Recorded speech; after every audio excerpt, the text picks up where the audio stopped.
Hello students, this is Prabhakar Choti. I have been teaching for Indian economy, Indian polity for almost 6 years. ఈ మధ్య కాలంలో గత వారం రోజుల నుండి కాశ్మీర్ విషయంలో కేంద్రం వ్యవహరిస్తున్నటువంటి తీరు పైన సర్వత్రా ఉత్కంఠ నెలకొంది.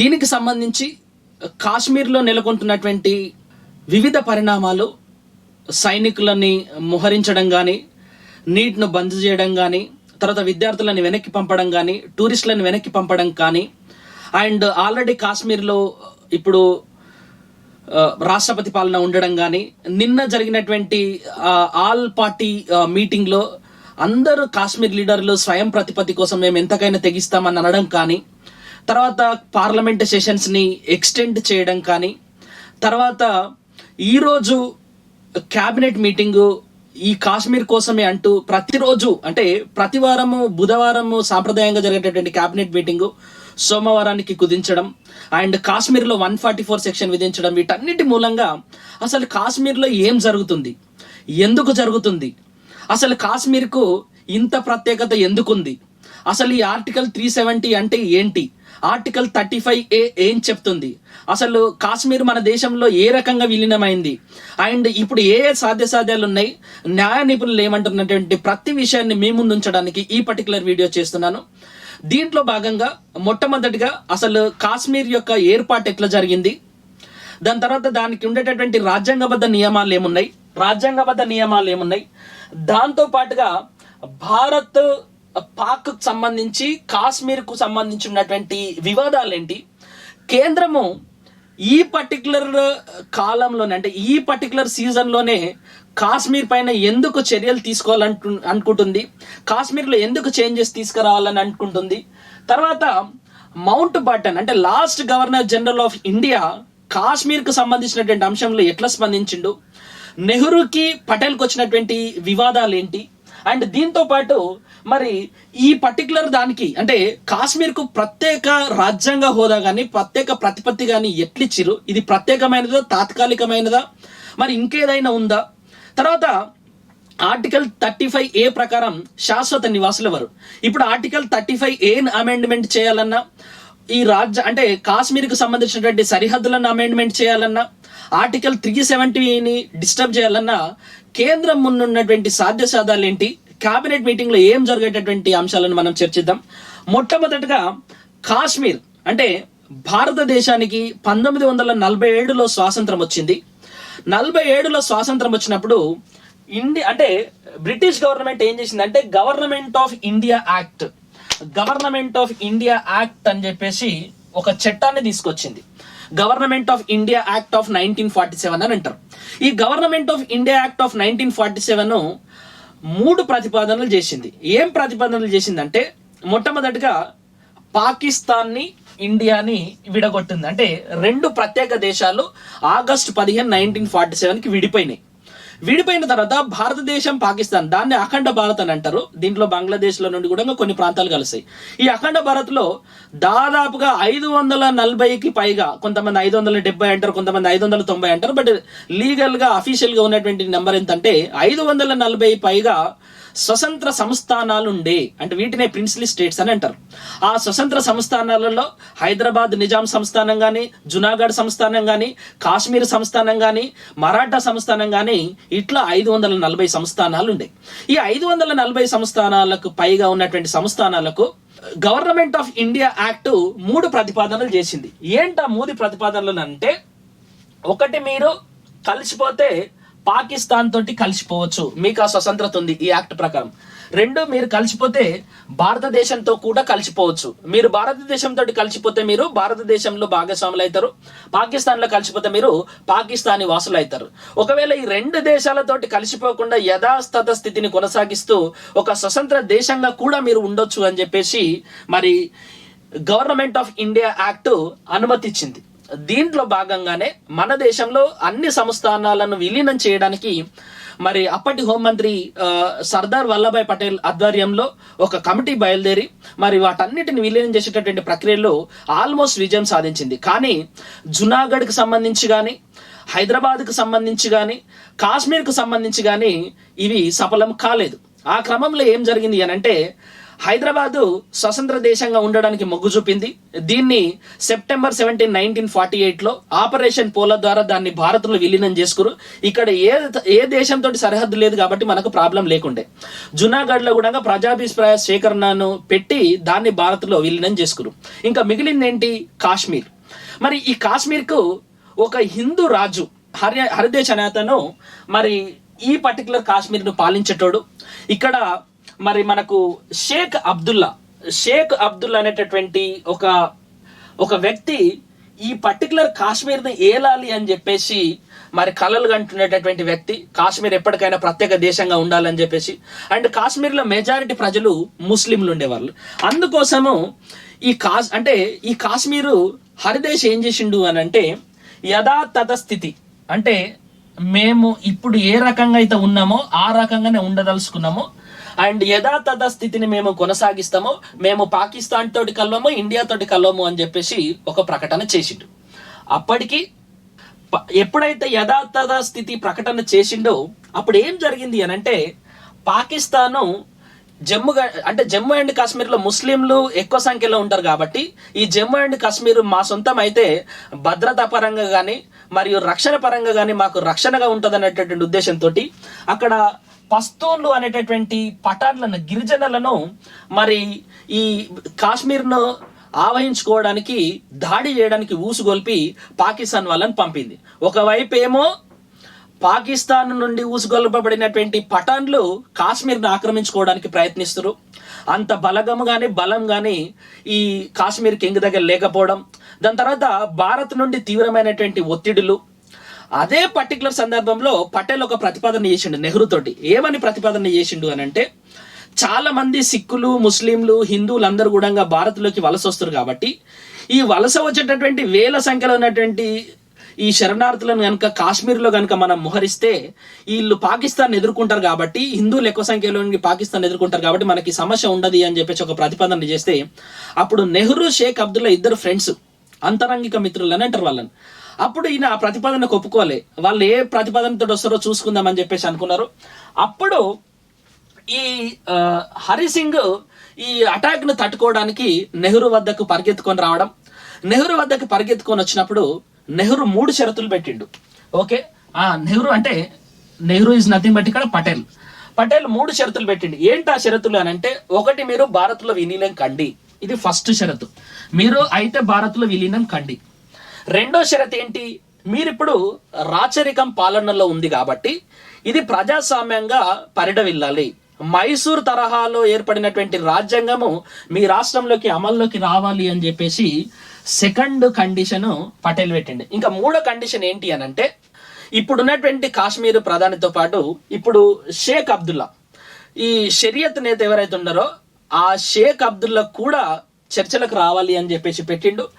అప్పుడు ఈ ఈ ప్రతిపాదన పెట్టినటువంటి ఇమ్మీడియట్ గా హరిసింగ్ ఏం చేసిండు అని అంటే ఒక ఇన్స్ట్రుమెంట్ ఆఫ్ యాక్సెషన్ అక్టోబర్ 26, 1947 రోజు, అక్టోబర్ 26, 1947 రోజు ఇన్స్ట్రుమెంట్ ఆఫ్ యాక్సెషన్ IOA అని అంటారు దీన్ని. ఏమంటారు దీన్ని? IOA అని చెప్పేసి అంటారు. ఇన్స్ట్రుమెంట్ ఆఫ్ యాక్సెషన్ పైన మరి సైన్ చేసిండు. అది కూడా అక్టోబర్ 26, 1947 రోజు హరిసింగ్ సైన్ చేస్తే దాన్ని ధృవీకరిస్తూ లాస్ట్ గవర్నర్ జనరల్ అయినటువంటి మౌంట్ బాటన్ ఏం చేసిండు అని అంటే అక్టోబర్ 27 రోజు సైన్ చేసిండు. అక్టోబర్ 27 రోజు సైన్ చేస్తే ఆయన ఏం మాటలు అన్నాడు అని అంటే, ఫస్ట్ విలీన ప్రక్రియన అది యాక్సెషన్ ప్రక్రియన ఏదనేది తర్వాత చూద్దాం. ఇప్పుడు మాత్రం ఈ ఇన్స్ట్రుమెంట్ ఆఫ్ యాక్సెషన్ అయితే కానీ ఆ గిరిజనులు అంటే ఆ పఠాన్ల నుండి కాశ్మీర్ని కాపాడదామని చెప్పేసి మౌంట్ బాటన్ ఒక మాట చెప్పి ఈ ఇన్స్ట్రుమెంట్ ఆఫ్ యాక్సెషన్ తర్వాత ప్రజల అభిష్టం మేరకు, మళ్ళా రిపీట్ చేస్తున్నా, ప్రజల అభిష్టం మేరకు మరి కాశ్మీర్ని ఏ రకంగా ఉంచాలి అనేది మనం యాక్సెషన్ లో ఉంచుదామా విలీనంలో ఉంచుదామా అని చెప్పేసి మౌంట్ బాటన్ ఒక ప్రకటన చేసిండు. ప్రజల అభిష్టం మేరకు అనేటటువంటి ఈ ప్రకటన మూలంగా ఈ రోజు వరకు కూడా కాశ్మీర్ పైన వివాదాలు, రాజకీయపరమైనటువంటి ప్రకంపనలు జరుగుతూ ఉన్నాయి. ఒకే ఒక మాక ప్రజల అభిష్టం మేరకు. దాని తర్వాత ఏం జరిగింది, 1948లో మరి జమ్మూ అండ్ కాశ్మీర్ ప్రధానమంత్రిగా షేక్ అబ్దుల్లా నియమించబడ్డాడు. ఒక రాజ ప్రముఖ గూఢంగా ఉండే. 1952 వరకు జమ్మూ అండ్ కాశ్మీర్ రాచరికంలోనే ఉండే. ఇంకా అక్కడ ప్రజాస్వామ్యం రాలే. మనకు జనరల్ ఎలక్షన్స్ 1952లో జరిగినాయి. అప్పటి వరకు కూడా కాశ్మీరు రాచరికంలో ఉండే. బట్ 1952 తర్వాత మరి ఢిల్లీ ఒప్పందం ద్వారా అండర్ ఆర్టికల్ 370 ప్రకారం మరి ప్రత్యేక రాజ్యాంగ హోదానిస్తూ మరి జమ్మూ అండ్ కాశ్మీర్ ప్రత్యేక రాష్ట్రంగా అవతరించింది. ఇది చరిత్ర. 1952 తర్వాత మరి ఢిల్లీ ఒప్పందం ద్వారా జమ్మూ అండ్ కాశ్మీర్ ప్రత్యేక రాష్ట్రంగా అండర్ ఆర్టికల్ 370 ప్రకారము ఏర్పడ్డది. మరి అండర్ ఆర్టికల్ 370 ప్రకారం ఏర్పడినటువంటి ఈ రాష్ట్రానికి రాజ్యాంగబద్ధంగా ఉన్నటువంటి చిక్కులేంటి, రాజ్యాంగబద్ధంగా ఉన్నటువంటి సెక్యూరిటీస్ ఏంటి అనేది మనం ఒకసారి గమనించినట్టయితే ఇక్కడ చూడండి. అండర్ ఆర్టికల్ 35A 1954లో వచ్చింది. అండర్ ఆర్టికల్ 35A 1954లో వచ్చింది. అండ్ 1954 అండర్ ఆర్టికల్ 35A ఏం చెప్తుందంటే, కాశ్మీర్ ప్రాంతంలో జమ్మూ అండ్ కాశ్మీర్లో ఎవరు శాశ్వత నివాసి అనేది ఏది చెప్తుంది? అండర్ ఆర్టికల్ 35A చెప్తుంది. మరి అండర్ ఆర్టికల్ 35Aను రాష్ట్రపతి మరి ఎవరికి ఇచ్చిండు అని అంటే, ఈ జమ్మూ అండ్ కాశ్మీర్ యొక్క అసెంబ్లీ మాత్రమే దీన్ని నిర్ణయిస్తుంది. ఎవరు శాశ్వత కాశ్మీర్ అనేటటువంటి అంశానికి సంబంధించి జమ్మూ అండ్ కాశ్మీర్కు మాత్రమే మరి అవకాశాలు ఇచ్చిరు, హక్కులు ఇచ్చిరు. కాబట్టి అది మాత్రమే దాన్ని అమెండ్మెంట్ చేయగలదు. భారత రాజ్యాంగానికి ఎట్లాంటి హక్కు లేదు. అండ్ భారత పార్లమెంటు ఈ ఆర్టికల్ 35Aకు సంబంధించి కాశ్మీర్లో ఎవరు శాశ్వతంగా నివాసం ఉండాలి, ఎవరు శాశ్వత కాశ్మీర్లు అనేటటువంటి అంశానికి సంబంధించి మరి మొత్తము కాశ్మీర్ అసెంబ్లీకి మాత్రమే హక్కు ఇచ్చారు. కాబట్టి ఎవరు శాశ్వత కాశ్మీరులు అని అంటే ఇక్కడ చూడండి, 1954 మే 14 కంటే ముందు జన్మించిన వారు, 1954 మే 11 కంటే ముందు, మే 14 కంటే ముందు జన్మించిన వారు, లేదా 1911లో జన్మించిన వాళ్ళు, అదేవిధంగా 1954 తర్వాత మే 14 తర్వాత జన్మించినటువంటి వ్యక్తులు కనీసం 10 ఏళ్ల శాశ్వత నివాసం కాశ్మీర్లో ఉన్న వాళ్ళు మాత్రమే మరి శాశ్వత నివాసులుగా పరిగణించబడతారు. అండ్ ఆర్టికల్ 35A ప్రకారం జమ్మూ అండ్ కాశ్మీర్ మాత్రమే ఈ డెఫినేషన్ మార్చగలుగుతుంది. అండ్ కాశ్మీరేతరులు అంటే కాశ్మీర్ యొక్క స్థిర నివాసులు కాకుండా వేరే వాళ్ళు ఎవరు కూడా కాశ్మీర్ అసెంబ్లీలో ఎమ్మెల్యే కాకుండా ఉండడానికి మరి 17 నవంబర్ 1956లో ఒక ఆర్డర్ వచ్చింది.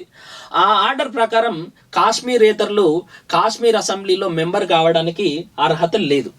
అండ్ దీని ప్రకారం ఏమొస్తుంది, ఆర్టికల్ 38 ప్రకారం కాశ్మీరీ శాశ్వత నివాసులకు ఏమొస్తుందంటే, ఇక్కడ కాశ్మీర్లో ఉన్నటువంటి ప్రాపర్టీని కొనడానికి కానీ అమ్మడానికి కానీ కేవలం శాశ్వత కాశ్మీరీలకు మాత్రమే అవకాశం ఉంటుంది. 2, ఎవరైనా కాశ్మీరీ ఆడపిల్ల వేరే రాష్ట్ర వ్యక్తులను పెళ్లి చేసుకుంటే ఆమెకు ఉండేటటువంటి ఈ హక్కులన్నీ కూడా కోల్పోతుంది. అండ్ చిల్డ్రన్కి కూడా ప్రాపర్టీ రైట్స్ ఇవ్వద్దు అని చెప్పేసి రీసెంట్గా ఒక ఆర్డర్ వచ్చింది. అండ్ స్కాలర్షిప్లకు సంబంధించి కానీ ప్రభుత్వ ఉద్యోగాలకు సంబంధించి కానీ అండ్ ప్రభుత్వం విధించేటటువంటి వివిధ పథకాలకు సంబంధించి కూడా కేవలం కాశ్మీరీ శాశ్వత వ్యక్తులు అండర్ ఆర్టికల్ 35A ప్రకారం ఉన్న వాళ్ళు మాత్రమే అర్హులు. ఇతరులు అక్కడ వెళ్ళి ప్రాపర్టీని కొనడాయించడానికి కానీ, ఎంటర్ప్రినర్స్గా మారడానికి కానీ, బిజినెస్ని ఎస్టాబ్లిష్ చేయడానికి కానీ, ఉద్యోగాలు చేయడానికి కానీ ఇంకా ఏ అంశాలకు సంబంధించి కూడా హక్కులు లేవు. ఇది ఆర్టికల్ 35A. నెక్స్ట్ ఆర్టికల్ 370 ఏం చెప్తుంది అని అంటే, ఆర్టికల్ 370 అనేది రాజ్యాంగంలో ఆల్మోస్ట్ 24 పార్టులు ఉంటాయి. ఆ 24 పార్టుల్లో పార్ట్ 21వ పార్టులో 1956లో ఏం చేసిరు అని అంటే, ఒక తాత్కాలిక చట్టంగా అంటే ఒక తాత్కాలిక ఆర్టికల్గా ఆర్టికల్ 370ని చేర్చి జమ్మూ అండ్ కాశ్మీర్కు ప్రత్యేక రాజ్యాంగ హోదాను ఈ 370 తాత్కాలిక ఆర్టికల్ ప్రకారం ఇస్తున్నామని చెప్పేసి ప్రకటించిరు. దీని ప్రకారం ఏంటి, ఆర్టికల్ 370 ఆర్టికల్ని కాశ్మీర్కు ప్రత్యేక రాజ్యాంగ హోదా ఇస్తూ ప్రత్యేక రాష్ట్రంగా రూపొందించబడినప్పుడు ఇది ఏం చెప్తుంది అని అంటే, ఆర్థికము, కమ్యూనికేషన్స్, రక్షణ, విదేశంగా 4 అంశాలు. ఆర్థికం, కమ్యూనికేషన్, రక్షణ, విదేశంగా ఈ 4 అంశాలలో మాత్రమే కేంద్రము కల్పించుకోవడానికి అవకాశం ఉంటుంది తప్ప మరి ఇంకా ఏ ఇతర అంశాలలో కూడా కేంద్రం కల్పించుకోవడానికి అవకాశం లేదు. అంటే కేంద్రం ఏదన్నా ఒక అంశం మీద చట్టం చేస్తే ఆ చట్టం మళ్ళీ రాష్ట్ర అసెంబ్లీలో రాటిఫై అయితే తప్ప అది జమ్మూ అండ్ కాశ్మీర్ ప్రాంతంలో మరి ఇంప్లిమెంట్ కాదు అనేది దీని రూల్.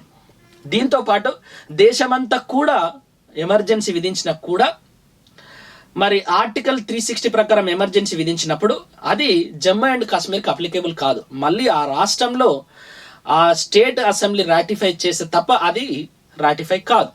అంటే దేశానికి సంబంధించి ఏం చేసినా కూడా ఆర్టికల్ 370 మూలంగా అది జమ్మూ అండ్ కాశ్మీర్లో అమలు కావు.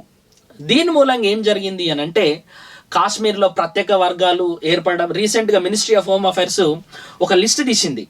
కాశ్మీర్లో ఉన్నటువంటి ప్రతి లీడర్ల యొక్క కొడుకులు బిడ్డలు ఎక్కడ చదువుతున్నారంటే వాళ్ళందరూ కూడా ఫారెన్లో చదువుతున్నారు. మరి అక్కడ ఉన్నటువంటి విద్యార్థులకు కానీ మరి వేరే వాళ్ళకు కూడా మరి ఉపాధి అవకాశాలు లేవు. మరి దీని మూలంగా ఏం జరిగింది, వేరే వాళ్ళు బిజినెస్ని ఎస్టాబ్లిష్ చేయడానికి లేదు కాబట్టి కాశ్మీరు అండర్ డెవలప్డ్ అయిపోయింది. దీన్ని మేము సంస్కరిస్తామని చెప్పేసి ఎన్డీఏ ప్రభుత్వం చెప్తుంది. మరియు దీంట్లో వచ్చినటువంటి ఇంకా కొన్ని చిక్కులు ఏంటి అంటే 1947 అక్టోబర్ 26 జరిగినటువంటి ఈ అగ్రిమెంట్ ఇన్స్ట్రుమెంట్ ఆఫ్ యాక్సేషన్లో ఏం జరిగింది అని అంటే ఆ ఇన్స్ట్రుమెంట్ ఆఫ్ యాక్సేషన్ జరగడానికంటే ముందు ఇది కాశ్మీర్ పటము, మీరు ఇక్కడ చూసినట్టయితే ఇది కాశ్మీర్ పటము. ఈ ఇన్స్ట్రుమెంట్ ఆఫ్ యాక్సేషన్ జరగడానికంటే ముందే నేను ఇంతకుముందు చెప్పినట్టు పఠాన్లు అనేటటువంటి గిరిజనులు భారతదేశం మీద దండెత్తిరు. దాంట్లో భాగంగా ఇక్కడ కాశ్మీర్లో నుండి కొంత ప్రాంతాన్ని వాళ్ళు ఆక్రమించిరు. ఆ కొంత ప్రాంతాన్ని మనం ఏమంటాం ఇప్పుడు అంటే ఆక్రమిత కాశ్మీర్ అని అంటాం, దాన్ని ఆక్యుపైడ్ కాశ్మీర్ అని అంటాం. ఈ ఆక్యుపైడ్ కాశ్మీర్ ని పాకిస్తాన్ ఏం పిలుస్తుంది అని అంటే ఆజాదీ కాశ్మీర్ అని చెప్పేసి ఒక పేరుతో పిలుస్తుంది. ఇంకో ప్రాంతాన్ని గిల్గిత్ బాల్టిస్తాన్ అని చెప్పేసి 2 పేర్లతో పిలుస్తుంది. ఇప్పుడు ఆక్రమిత కాశ్మీర్ 2 భాగాలుగా విడగొట్టబడింది పాకిస్తాన్ చేత. ఒకటి ఆజాద్ కాశ్మీర్, 2 బాల్టిస్తాన్. తర్వాత పాకిస్తాన్ ఏం చేసిందంటే ఇంకో కొంత ప్రాంతాన్ని దాన్ని ఏమంటామంటే ట్రాన్స్ కారకోరం మార్గ్ అని చెప్పేసి అంటాం. ఈ ట్రాన్స్ కారకోరం మార్గాన్ని ఈ పాకిస్తాన్ చైనాకు అప్పచెప్పింది. కొంత ప్రాంతాన్ని అది ఆక్రమించినటువంటి కొంత భాగాన్ని దాన్ని ట్రాన్స్ కారకోరం మార్గం అంటారు. దాన్ని కొంత భాగాన్ని మరి చైనాకు అప్పచెప్పింది. తర్వాత అక్షయ్ చిన్ అని చెప్పేసి భద్రతా పరంగా, రక్షణ పరంగా, బలగాల పరంగా అత్యంత ముఖ్యమైనటువంటి ఇంకొక ప్రాంతం అక్షయ్ చిన్ ప్రాంతం ఉంది. ఈ అక్షయ్ చిన్ ప్రాంతం నుండి మొదలుకుంటే ఈ ఎల్ఓసి వరకు దీన్నే లైన్ ఆఫ్ యాక్చువల్ కంట్రోల్ అని అంటారు, ఎల్ఏసి అని అంటారు. దాన్నే వాస్తవ ఆధీన రేఖ అని చెప్పేసి కూడా మనం అంటాం. ఇక్కడ ఎల్ఓసి ఉంది. దీని కింద ఇప్పుడు Jammu and Kashmir. So left side లో వచ్చేసి కాశ్మీర్ ఉంటుంది, మీకు సౌత్ సైడ్ లో వచ్చేసి జమ్మూ ఉంటుంది, అండ్ నార్త్ ఈస్టర్న్ సైడ్ లో వచ్చేసి మీకు లడక్ ఉంటుంది. ఓకే, ఇక్కడ భారత్ ఉంది, ఇక్కడ చైనా ఉంది, ఇక్కడ పాకిస్తాన్ ఉంది. పాకిస్తాన్కి సంబంధించి ఏం చేసినా కూడా చైనా మన పైన దాడి చేసేదేమని, తర్వాత చైనాకు సంబంధించి కూడా కొన్ని అంశాలు ఉండడం మూలంగా చైనా నుండి కూడా మనం చాలాసార్లు థ్రెట్ని ఎదుర్కొన్నాం. ఇప్పుడు భారతదేశం ఏం చేయబోతుంది, ఎన్డీఏ గవర్నమెంట్ ఏం చేయబోతుంది అంటే 2 అవకాశాలు ఉన్నాయి. 2 అవకాశాలలో ఫస్ట్ అవకాశం ఏంటి అని అంటే లడఖ్ని ఇప్పుడు ఇంకొకటి ఆర్టికల్ 370 ప్రకారం ఆ రాష్ట్ర సరిహద్దులను చెరిపివేయడానికి కానీ మార్చడానికి కానీ పార్లమెంట్కి అధికారం లేదు. అండ్ ఆర్టికల్ 370 అనేది రాజ్యాంగ పరిషత్ నుండి ఏర్పడింది కాబట్టి ఆర్టికల్ 370ని అమెండ్ చేయాలన్నా కూడా మళ్ళీ ఇంకొక రాజ్యాంగ పరిషత్ ఏర్పడాలి అని చెప్పేసి ఒక అభిప్రాయం కూడా ఉంది. ఇప్పుడు ఆ రాజ్యాంగ పరిషత్ లేదు కాబట్టి రాజ్యాంగ పరిషత్ ఏర్పడినంత వరకు ఈ ఆర్టికల్ 370ని ఎవరు కూడా మార్చలేరు అని చెప్పేసి ఒక అభిప్రాయం ఉంది. దాంతో పాటు ఇప్పుడు చూడండి, రాజ్యాంగ పరిషత్ ఏర్పడితే మాత్రమే జమ్మూ అండ్ కాశ్మీర్కి సంబంధించినటువంటి ఆర్టికల్ 370ని మనం మార్చొచ్చు. ఇప్పుడు భారతదేశంలో ఉన్నటువంటి ఆప్షన్లు ఏంటి అంటే ఆర్టికల్ 3ను ఉపయోగించి ఇప్పుడు ఏం చేయొచ్చు అని అంటే ఆర్టికల్ 3ను ఉపయోగించి ఈ లడక్ ప్రాంతాన్ని లడఖ్ను మరియు ఈ జమ్మును, ఓకే, లడఖ్ను మరియు జమ్మును మరి యూనియన్ టెరిటరీస్గా విభజిస్తూ కాశ్మీర్ను ప్రత్యేక రాష్ట్రంగా చేస్తూ ఈ 3 ముక్కలుగా చేయొచ్చు అనేటువంటి ఒక ప్రతిపాదన ఉంది. ఇప్పుడు ఆల్రెడీ క్యాబినెట్ మీటింగ్ జరుగుతుంది. రెండో అంశం ఏముంది అని అంటే ఈ ఆర్టికల్ 35A ఇది ఆర్టికల్ 20 అంటే ఇది జెండర్ ఈక్వాలిటీని ఎన్ష్యూర్ చేయదు కాబట్టి దీని గ్రౌండ్స్లో ఆర్టికల్ 35A మనం తీసేయొచ్చు అని చెప్పేసి ఆల్రెడీ అక్కడ రాష్ట్రపతి పాలనే ఉంది కాబట్టి అసెంబ్లీకి అవకాశం లేదు రాటిఫై చేయడానికి. గవర్నర్ని ఒత్తిడి చేసేసి ఈ ఆర్టికల్ 35A తీసేసి దీన్ని 3 ముక్కలు చేసేసి మరి మొత్తం ఆర్టికల్ 370ని డిస్మాంటిల్ చేస్తుంది అనేటటువంటి ఊహాగానాలు ఉన్నాయి. మరి న్యాయ నిపుణులు ఏమంటున్నారంటే సుభాష్ ఎస్ కశ్యప్ ఏమంటాడంటే రాజ్యాంగంలో పొందపరిచినటువంటి ఈ యాక్ట్ ఏదైతుందో ఆర్టికల్ 370 యాక్ట్ ఏదైతుందో ఈ యాక్ట్ తాత్కాలికమైనదే తప్ప ప్రత్యేకమైనది కాదు అని అంటాడు. తాత్కాలికమైనది, ప్రత్యేకమైనది, తర్వాత పరివర్తన చెందినటువంటి యాక్ట్లు అని చెప్పేసి 3 రకాలు ఉంటాయి భారత రాజ్యాంగంలో. దాంట్లో పరివర్తన చెందింది అని అంటే స్ట్రాంగెస్ట్ ఆర్టికల్, అండ్ ప్రత్యేకమైన ఆర్టికల్ అంటే పరివర్తన కంటే కొంచెం స్ట్రాంగెస్ట్ ఆర్టికల్, మరియు తాత్కాలికమైనది చాలా బలహీనమైనటువంటి ఆర్టికల్. దీన్ని ఏ రకంగానైనా ఎప్పుడైనా కూడా తొలగించవచ్చు అని చెప్పేసి ఒక డెఫినేషన్ ఉంది. దానికి అనుగుణంగా సుభాష్ ఎస్ కశ్యప్ ఏమంటాడనంటే ఆర్టికల్ 370 అనేది తాత్కాలికమైనటువంటిది తప్ప ప్రత్యేకమైనది, పరివర్తన చెందినది కాదు కాబట్టి దీన్ని తొలగించడం చాలా ఈజీ అని చెప్పేసి మాట్లాడుతున్నాడు. ఇప్పుడు ఈ ఆర్టికల్ 370ని తొలగించాలంటే ఆర్టికల్ 370 క్లాస్ 3లో మనకు ఒక అవకాశం ఉంది. ఆ ఆర్టికల్ 370 క్లాస్ 3 ఏం చెప్తుంది అని అంటే రాష్ట్రపతి ఉత్తర్వుల ద్వారా, ఎందుకంటే ఇది రాష్ట్రపతి ఉత్తర్వుల ద్వారా ఏర్పడింది కాబట్టి రాష్ట్రపతి ఉత్తర్వుల ద్వారా ఆర్టికల్ 370ని తీసేయచ్చు అని చెప్పేసి మాట్లాడుతూ ఉన్నారు. అండ్ ఆర్టికల్ 368 అంటే రాజ్యాంగాన్ని సవరించడానికి ఆర్టికల్ 368 ఇప్పుడు పార్ట్ 21లో ఆర్టికల్ 370 పెట్టారు కదా, ఆ పార్ట్ 21ని తీసేయడమా లేక మార్చడమా జరగాలి అని అంటే ఆర్టికల్ 368 ప్రకారం మరి లోక్సభలో స్పెషల్ మెజారిటీ, రాజ్యసభలో స్పెషల్ మెజారిటీ. స్పెషల్ మెజారిటీ అంటే ఒక కండిషన్ నెంబర్ 1 ఏముండాలి, మోర్ దెన్ 50% సపోర్ట్ ఉండాలి. రెండో కండిషన్ 2/3 ప్రజెంట్ అండ్ ఓటింగ్ ఉండాలి. ఇట్లా లోక్సభలో పాస్ అయ్యి, రాజ్యసభలో పాస్ అయ్యి మినిమం 50% రాష్ట్రాల యొక్క ఆమోదం పొందితే అప్పుడు మాత్రమే ఆర్టికల్ 368 ప్రకారం ఈ ఆర్టికల్ 370ని సవరించడానికి అవకాశం ఉంటుంది అని చెప్పేసి మాట్లాడుతున్నారు. ఇంకా తేలబడినటువంటి అంశాలు ఏమున్నాయి అని అంటే గవర్నమెంట్ అంటే 1947లో అన్ని రాష్ట్రాలు విలీనం కానీ సరిహద్దులు మార్చడం కానీ ఎట్లా జరిగింది అంటే government of India act of 1935 ప్రకారం కొన్ని సంస్థానాలు, కొన్ని రాష్ట్రాలు మారడం. తర్వాత 1948లో ఇండియన్ గవర్నమెంట్ నియమించినటువంటి దార్ కమిషన్ ప్రకారం కొన్ని వచ్చినాయి. బట్ కాశ్మీర్ ఎట్లొచ్చింది అని అంటే కాశ్మీర్ 2 అంశాల మూలంగా వచ్చింది. ఒకటి ఇన్స్ట్రుమెంట్ ఆఫ్ యాక్సెషన్ అని అంటారు, అండ్ కొంతమంది ఏమంటారు అంటే కాశ్మీర్ భారత్లో మర్జ్ అయిందని చెప్పేసి అంటారు. మరి కాశ్మీర్లో భారత్ ఇన్స్ట్రుమెంట్ ద్వారా వచ్చిందా, ఆర్ యాక్సెషన్ ద్వారా వచ్చిందా, మర్జర్ ద్వారా వచ్చిందా, ఇప్పటికి కూడా కన్ఫ్యూజన్ ఉంది. ఇది మర్జర్ అయితేనేమో మనం ఏమన్నా చేయొచ్చు, బట్ అది మర్జ్ కాలేదు, కేవలం యాక్సెషన్ అని చెప్పేసి కొంతమంది అంటారు, ఇది మర్జరే అని చెప్పేసి ఇంకొంతమంది అంటారు. ఈ రెండింటి మధ్యలో భేదాభిప్రాయాలు ఉన్నాయి. అండ్ మౌంట్ బాటన్ చెప్పినట్టు ప్రజల అభిష్టం మేరకు మాత్రమే దీన్ని ఏదన్నా చేయాలి అని చెప్పేసి అన్నాడు. కాబట్టి అప్పటికి పాకిస్తాన్ వద్దన్నది, ప్రజాభిప్రాయం వద్దన్నది, మేమే ఆక్రమించుకుంటాం అన్నది. కాబట్టి కానీ ఇప్పటికి ప్రజాభిప్రాయ సేకరణ మీద చాలా సందర్భాలలో ఆర్గ్యుమెంట్ వచ్చింది. మరి ఈ ప్రజాభిప్రాయ సేకరణ మీద భారతదేశం సానుకూలంగా లేదు ఇప్పుడు. అండ్ ప్రజాభిప్రాయ సేకరణడానికి అవకాశం లేదు. ఇది ఇన్స్ట్రుమెంటా మర్జర్ అని చెప్పేసి ఒక క్లారిటీ లేదు. అండ్ ఇన్స్ట్రుమెంటా మర్జర్ అని చెప్పడానికి క్లారిటీ లేకపోవడంతో పాటు లీగల్గా ఇన్స్ట్రుమెంటేషన్ అనేది కాలేదు. ఈ రోజు వరకు కూడా లీగల్గా ఇన్స్ట్రుమెంటేషన్ అనేది కాలేదు. కాబట్టి లీగల్ ఇన్స్ట్రుమెంటేషన్ చేయడానికి పార్లమెంట్ తన అధికారాలను ఉపయోగించి ఆ ఇన్స్ట్రుమెంటేషన్ ఏ రకంగా చేసినామని చెప్పేసి కొత్త ప్రతిపాదనలు పెట్టేటటువంటి అవకాశం కూడా ఈ పర్టికులర్ సందర్భంలో మనకు కనిపిస్తుంది. కాబట్టి ఇప్పుడు ఏం చేయొచ్చు అని అంటే ఈ రాష్ట్రాన్ని 3 ముక్కలు చేయొచ్చు. ఆర్టికల్ 35A సవరించవచ్చు, ఆర్టికల్ 370ని తొలగించవచ్చు లేదా సవరించవచ్చు. మరి వీటితో పాటు లీగల్గా ఇది ఇన్స్ట్రుమెంటైజేషన్ కాలేదు కాబట్టి కాశ్మీర్ని లీగల్గా ఇన్స్ట్రుమెంటైజేషన్ చేస్తూ ఒక చట్టాన్ని చేసి ఆ ఇన్స్ట్రుమెంటైజేషన్ చేసిన తర్వాత ఆ చట్టం పాస్ అయిన తర్వాత మరి ఆర్టికల్ 370ని ఆర్టికల్ 35A కూడా తొలగించేటటువంటి అధికారం పార్లమెంట్కు ఉంటుంది అని చెప్పేసి నిపుణులు అనుకుంటారు. మరి దీంతో పాటు ఎందుకు ఈ సందర్భంలో చేస్తుంది అని చెప్పేసి నేను ఒకటి చూస్తే, ఒకటి భవిష్యత్తులో నెక్స్ట్ 4.5 సంవత్సరాలకు ఎట్లాంటి ఎన్నికలు లేవు. ఇంకా 4.5 సంవత్సరాలు కేంద్ర ప్రభుత్వం ఎట్లాంటి ఎన్నికలకు పోవాల్సినటువంటి అవసరం లేదు.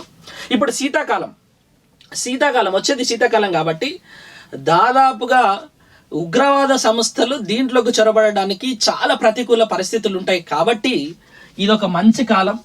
తర్వాత పాకిస్తాన్ నుండి వ్యతిరేకత ఎదురయ్యేటటువంటి అవకాశం ఇప్పుడు చాలా తక్కువ ఉంది. ఎందుకంటే పాకిస్తాన్ యొక్క ఆర్థిక పరిస్థితి దినదిన గండంగా ఉంది.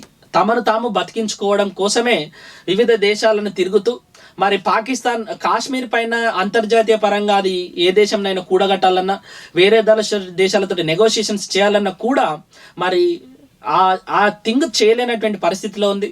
దాంతోపాటు ఇమ్రాన్ ఖాన్ పాకిస్తాన్కు చాలా విఫలమైనటువంటి ప్రధానిగా ఇప్పటికే ముద్రపడ్డాడు కాబట్టి అంత capable of communicating with other countries ఉందా లేదన్నది ఇప్పుడు భారత్ భావిస్తుంది.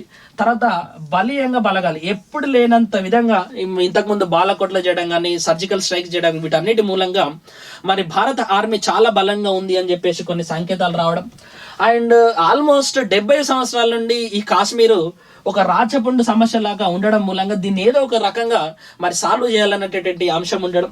తర్వాత పొరుగు దేశాలకు సంబంధించి ఆగ్నేయాసియన్ కంట్రీస్ వీళ్ళన్నీ కూడా మనతోటి సానుకూలమైనటువంటి వాతావరణంలో ఉన్నాయి. ప్రైమ్ మినిస్టర్ మోడీ యొక్క ప్రమాణ స్వీకారాన్ని కూడా రావడం, వీటి నుండి వ్యతిరేకత ఎదురయ్యేటటువంటి అవకాశం ఇప్పుడు లేకపోవడం.